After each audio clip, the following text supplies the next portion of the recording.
Iran Israel में रहने वाले भारतीय सावधान, संघर्ष के बीच बचाएं अपनी जान। सोचिए, आप एक ऐसे देश में हैं जहां हर पल मिसाइलें गिर रही हैं, आसमान में धमाकों की गूंज है और जमीन पर सिर्फ डर पसरा हुआ है। और ऐसे माहौल में आप भारतीय हैं, एक परदेसी जमीन पर अपनों से दूर, अपनों की चिंता से घिरे हुए।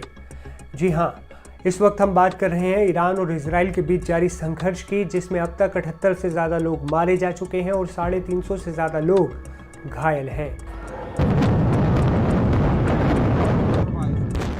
और अब भारत सरकार ने अपने नागरिकों को लेकर बेहद अहम एडवाइजरी जारी की है। भारत ने इजराइल और ईरान दोनों में रह रहे भारतीय नागरिकों से कहा है कि वो किसी भी हाल में सुरक्षा शेल्टर के नज़दीक रहें और हर हाल में स्थानीय प्रशासन की चेतावनियों और गाइडलाइंस का पालन करें। वहीं इजराइल में मौजूद भारतीय दूतावास ने आपातकालीन हेल्पलाइन नंबर भी जारी कर दिया है, यानी इमरजेंसी नंबर।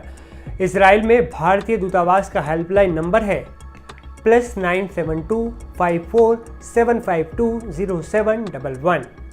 इसके साथ ही एक और नंबर है +972 54 3278 392। ये नंबर नोट कर लीजिए, बेहद ज़रूरी नंबर है।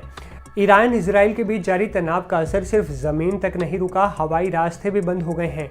ईरान का एयर स्पेस बंद होने से एयर इंडिया और इंडिगो जैसी बड़ी भारतीय एयरलाइनों ने अपनी फ़्लाइट्स का रूट बदल दिया है। कुछ फ़्लाइट्स अब लंबा रास्ता ले रही हैं ताकि यात्रियों और क्रू मेंबर्स की सुरक्षा सुनिश्चित की जा सके। ईरान इजराइल तनाव के बीच ईरान ने अमेरिका, ब्रिटेन और फ्रांस को वार्निंग दी है कि अगर वे इजराइल पर ईरानी हमलों को रोकने में मदद करेंगे तो उनके ठिकानों और जहाज़ों को भी निशाना जरूर बनाया जाएगा। वहीं भारत ने ईरान इजराइल मुद्दे पर एससीओ की तरफ से जारी बयान से खुद को अलग कर लिया है। आपको बता दें कि इजराइल ने अपने सैन्य ऑपरेशंस का नाम दिया ऑपरेशन राइजिंग लायन। इस हमले में ईरान के कई सैन्य ठिकानों को टारगेट किया गया, जिसमें 6 वैज्ञानिक और टॉप लेवल के 4 मिलिट्री जनरल मारे गए। जानकारी के मुताबिक इजराइल के हमलों में ईरान के रेवोल्यूशनरी गार्ड्स के प्रमुख हुसैन सलामी, ईरानी सेना के chief of staff Mohammad Bagheri, Iran के supreme leader Ayatollah Ali Khamenei के करीबी अली शामखानी और IRGC की एयरफोर्स के कमांडर आमिर अली हाजीजादे जैसे बड़े अधिकारी मारे गए। वहीं ईरान ने भी पलटवार करते हुए शुरू किया अपना ऑपरेशन ट्रू प्रॉमिस 3 और इजराइल पर 100 से ज़्यादा मिसाइलों की बारिश कर दी। स्थिति की गंभीरता को देखते हुए इजराइल के प्रधानमंत्री बेंजामिन नेतन्याहू ने सीधे भारत के प्रधानमंत्री नरेंद्र मोदी से बात की।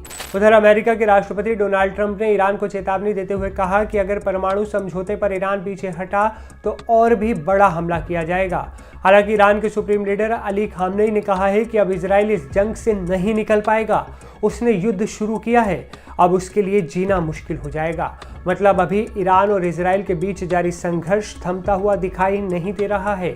अगर आपके रिश्तेदार या कोई अपना या जानने वाले इजराइल या ईरान में हैं तो उनके साथ ये वीडियो ज़रूर शेयर कीजिए। उन्हें बताएं कि भारत सरकार उनकी सुरक्षा को लेकर सतर्क है, मुस्तैद है और पल पल के अपडेट ले रही है। लेकिन सबसे ज़रूरी है कि वो खुद भी सतर्क रहें, सेफ्टी शेल्टर के करीब रहें, यात्रा करने से बचें और भारतीय दूतावास से संपर्क में ज़रूर बने रहें। भारतवासियों की सलामती और शांति ही सबकी प्राथमिकता है। हालांकि ईरान और इजराइल के बीच जारी तनाव अभी रुका नहीं है, इसलिए सतर्क रहें और बहुत ज़्यादा सुरक्षित रहें। हम बार बार यही आपसे अपील करते हैं। ईरान और इजराइल से जुड़े लेटेस्ट अपडेट्स के लिए NDTV का चैनल फॉलो कर लीजिए, क्योंकि हम पल पल का लेटेस्ट अपडेट आप तक सबसे पहले पहुंचाने की कोशिश में जुटे हैं। मुझे असीम को दीजिए इजाज़त। आपसे फिर होगी मुलाकात एक नई वीडियो में। तब तक के लिए नमस्कार।